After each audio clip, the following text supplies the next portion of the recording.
ترک تقلید کا نقصان کیا ہے؟ 3 نقصان ہیں، دنیا میں، قبر میں، آخرت میں، تینوں نقصان ہیں۔ ترک تقلید کے کتنے نقصان ہیں؟ دنیا کا بھی نقصان ہے، قبر کا بھی نقصان ہے، اور آخرت۔ دنیا کا نقصان کیا ہے؟ ادھر دیکھو، مجھے دیکھو، بڑی مزے کی بات آپ کو سنانے لگا۔ خون دینے سے بندہ بچتا ہے آج کل، خون کی کمی ہے نا، خون دے دو۔ قرآن حدیث میں کہیں بھی نہیں ہے خون دینے سے بندہ بچتا ہے یا نہیں بچتا، وہاں یہ ہے خون نکالنے سے بچتا ہے، حجامہ، وہاں خون نکالنے کی بات ہے، خون چڑھانے کی بات کہیں نہیں ہے۔ اب غیر مقلد میرے بھائی کا ابا جی بیمار ہو گیا، یہ ہسپتال لے گیا، ہسپتال والوں نے کہا جی خون دینا پڑے گا، انہوں نے کہا قرآن حدیث ہے کوئی نہیں، حجامے نال ہو رہی کاٹ لاؤ، یہ تو اور بھی نکلوائے گا، حالانکہ اس پہ تقلید کرے گا تو مسئلہ ٹھیک ہو جائے گا۔ ماہرین شریعت کہتے ہیں کہ خون اس زمانے میں نکالا جاتا تھا، اس زمانے میں تحقیق یہی تھی کہ خون نکالنے سے صحت ملتی ہے۔ جدید سائنس میں ہے خون چڑھانے سے صحت ملتی ہے، اصل ہے حصول صحت، وہ چڑھانے سے ہو یا نکالنے سے ہو، لہذا خون چڑھانا جائز ہے۔ اگر تقلید کرے گا تو غیر مقلد کہتے ہیں ہم شرک ہو جاتا ہے تقلید سے، تو ان کا ایمان گیا، اور اگر تقلید نہیں کرے گا تو ابا جان گیا، ابا کو خون کی ضرورت ہے نا، ابا گیا، اگر تقلید کیا تو ایمان گیا۔ 10 ایمان بچانا یا ابا بچانا، ابا جان بچانا ہے یا ایمان بچانا۔ نمبر 2، دوسری بات بڑی زیادہ سمجھنے والی، انٹرسٹنگ بات ہے، توجہ سے۔ ان کی یاری چل رہی ہے ایک لڑکی سے، لڑکی نے اجازت دے دی بھی نکاح کر لو میرے ساتھ، لیکن فون پر، جان جانوں کا چکر ایک دوسرے سے ان کا چل رہا ہے۔ انہوں نے کہا جی فون پہ نکاح کر لو۔ فون پہ نکاح ہوتا ہے یا نہیں ہوتا؟ قرآن حدیث تو خاموش ہے، یہ تو فقیہ بتائے گا، فون پہ وکیل بنا اور وکالت والا نکاح ہو جاتا ہے، وکالت کی اپنی شرائط ہے پوری ترتیب سے۔ تو اگر یہ تقلید کرے گا یا تقلید نہیں کرے گا؟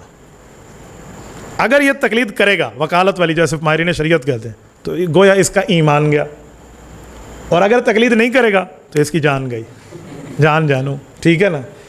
میں کہتا ہوں تقلید کر لے، ایمان تیرے سینے کے اندر اور جان تیرے سینے کے اوپر، اتنے تسی بڑی خوش ہو گئے۔ تو دنیا میں نقصان یہ ہے، ہو گیا ترک تقلید کا۔ قبر کا نقصان کیا ہے؟ صحیح بخاری جلد اول کتاب الجنائز، حضرت انس کی روایت ہے کہ منافق بندے کو فرشتے ماریں گے، گرز، وہ جواب نہیں دے سکے گا سوال کا، اور مارتے ہوئے کہیں گے یضرب بمطرقۃ من حدید لا دریت ولا تلیت، گرز ماریں گے لا دریت ولا تلیت، تو نے سمجھا بھی نہیں، تو نے پڑھا بھی نہیں، تو نے سمجھا بھی نہیں، تو نے پڑھا بھی نہیں۔ یہ بخاری کی روایت ہے، صحیح روایت ہے، پڑھا بھی نہیں اور سمجھا بھی نہیں کیا ہے؟ آپ بخاری کا حاشیہ اٹھائیں، اي لا علمت بنفسك بالاستدلال ولا تلوت القرآن او المعنى لاتبعت العلماء بالتقلید فيما يقولون۔ کہتے ہیں لا دریت، تو نے سمجھا نہیں، فقیہ نہیں بنا، ولا تلیت، تو نے پڑھا نہیں، مقلد نہیں بنا، کیونکہ مقلد پڑھ کے مان لیتا ہے، بلا مطالبہ دلیل، با دلیل بات مان لیتا ہے، اور فقیہ سمجھتا ہے۔ تو لا دریت فقہ پہ دلالت ہے، لا تلیت تقلید پہ دلالت ہے۔ اب وہ منافق ہے تو کافر، کیونکہ ترک تقلید کی کچھ قسم کفری ہے اور کچھ فاسقین والی ہے نا، تو وہاں کفری قسم ہے، لیکن ہے ترک تقلید کا نقصان کہ منافق یا تو سمجھ جاتا، یعنی توبہ طیبہ ہو کر فقیہ بن جاتا تو بچ جاتا، منافق یا تو سمجھ جاتا، مقلد ہو جاتا تو بچ جاتا۔